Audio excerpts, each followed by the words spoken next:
Hey everybody, Jason Burmis here, and I want to do this reminder video on Sasha Baron Cohen and the fact that earlier this year, he seemed to accidentally uncover a high-level, pedophile ring.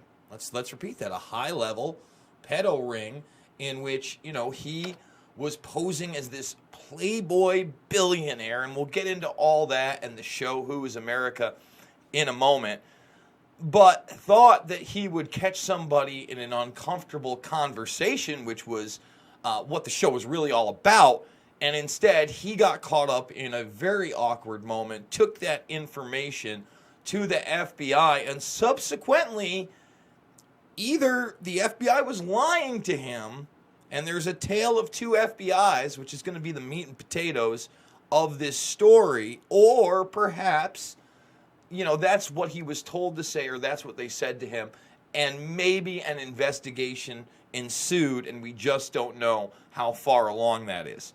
Now, first, let's talk about Sasha Baron Cohen for a second, okay? The show Who is America really digs at both sides, and I got to tell you, there were times where I felt like, this is utter propaganda, this is upsetting to me, I don't like where this is going, to, oh my God, this is hilarious. And if, for instance, you look at the man behind me, the bald man, he's got a ponytail in the thing, and he's the cisgender, as far left and ridiculous and lunatic fringe style that you could be.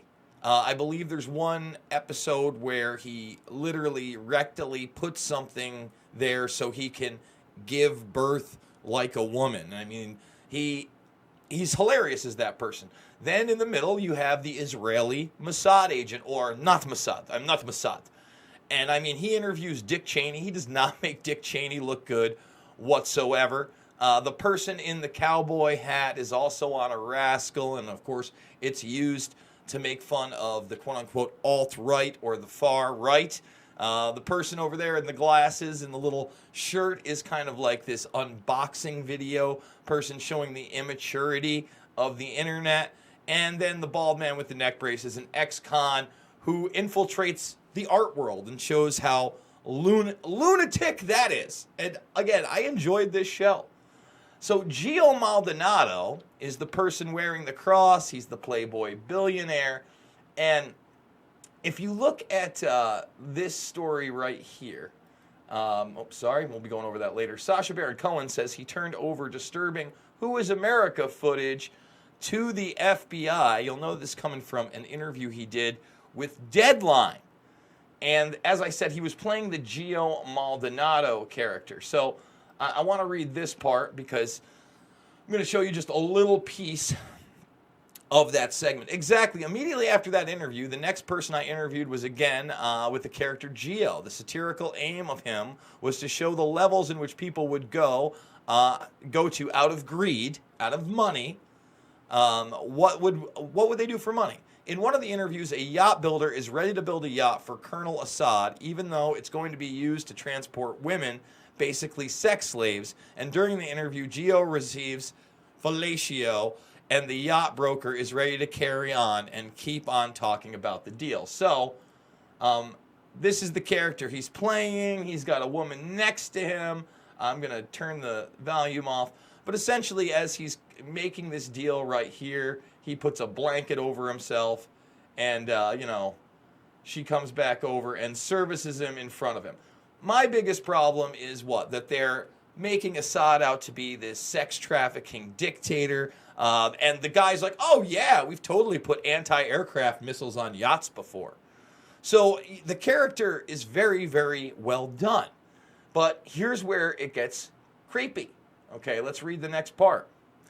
And there was an interview that didn't make it in with Gio. We were shooting some of this at the time of Harvey Weinstein. So we wanted to investigate, how does someone like Harvey Weinstein get away with doing what? Get away with criminality, essentially.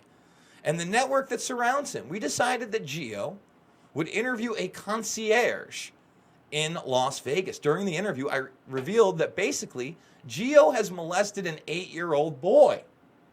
So I wish he would release this footage. I think it really needs to be released, even if they're going to blur out the concierge, who's just a high-level fixer, servant for elitists.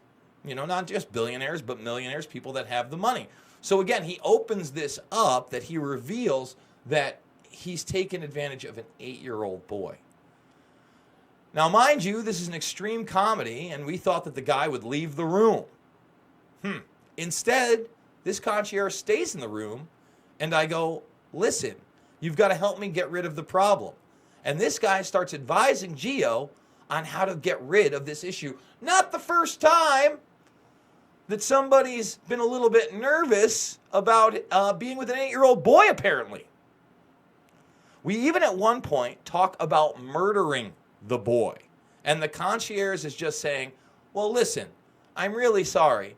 In this country, we can't just drown the boy. This is America. We don't do that. And then in the end, he puts me in touch with a lawyer who can silence the boy.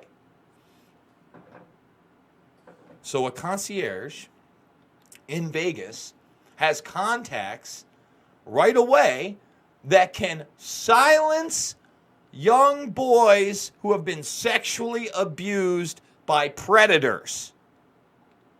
Wow.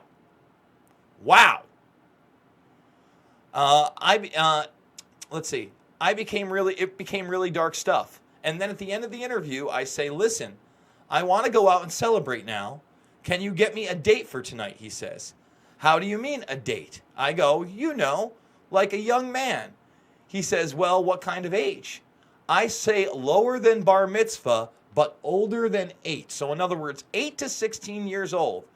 And he says, yeah, I can put you in touch with somebody who can get you some boys like that. Not one boy, not two, some boys. I got 8 to 16-year-old boys in Vegas for you. Get any date you want, even though you just talked about possibly murdering an 8-year-old. That's the moral compass, okay? None of this remotely qualifies as comedy. What did you do? We immediately turned over the footage to the FBI because we thought perhaps there's a pedophile ring in Las Vegas that's operating for these very wealthy men.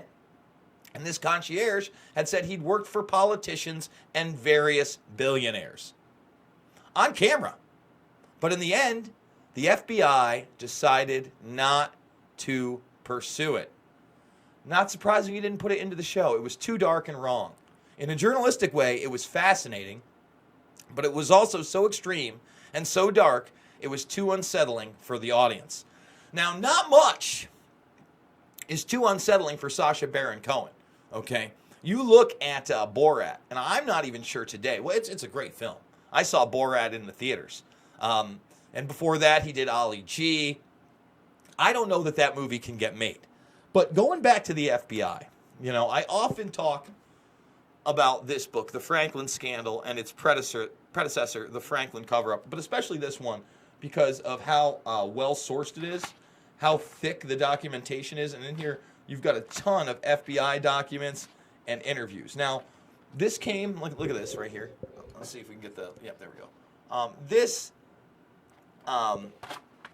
book, perhaps there are some dishonesties. They came to the conclusion that it was a carefully crafted hoax, and a lot of the victims in this were made out not only to be harassed, coerced, but looked like the villains, okay? And in here really is a tale of two FBIs, because on one hand, we have the FBI who just helped take down Epstein, and it looks like we may finally get justice in that case, but then we seem to have the FBI that wouldn't take down Epstein in the initial case, as Acosta told the transition team, the Trump transition team, as he was becoming the labor secretary, this all according to Vicky Ward, that he was told to back off because he was in intelligence. All right?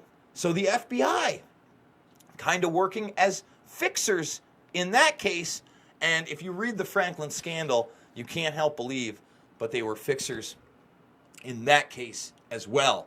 And unfortunately, these incidents are not as isolated as we would like to imagine. Folks, if you're new to the channel and you like this information, please give me a subscribe. Join the Burmese Brigade. Thumbs this up. Share it on social media. Put it over on the Reddit. Ring that bell for notifications so you can join the live conversations as well. And remember, I'm doing this through you, through a GoFundMe once a month. We already have made $800 of our goal in just about 4 or 5 days. I thank you so much for that. And later on tonight, not that far away actually, we're going to be doing a Epstein AMA. That's right, Epstein AMA. So some of the new information out there, including this Vanity Fair article. And remember, we were talking about how young some of these girls looked the other day with that Anderson Cooper piece. But I'm going to take your questions, comments. So if you got some stuff, some real info on Epstein, stay tuned. Send it down my path. And we're going to be doing at least a half an hour broadcast on that coming up this evening. So once again, if you're not subscribed, please do so. And guys, I thank you so much for watching. I will see you all on the flip side.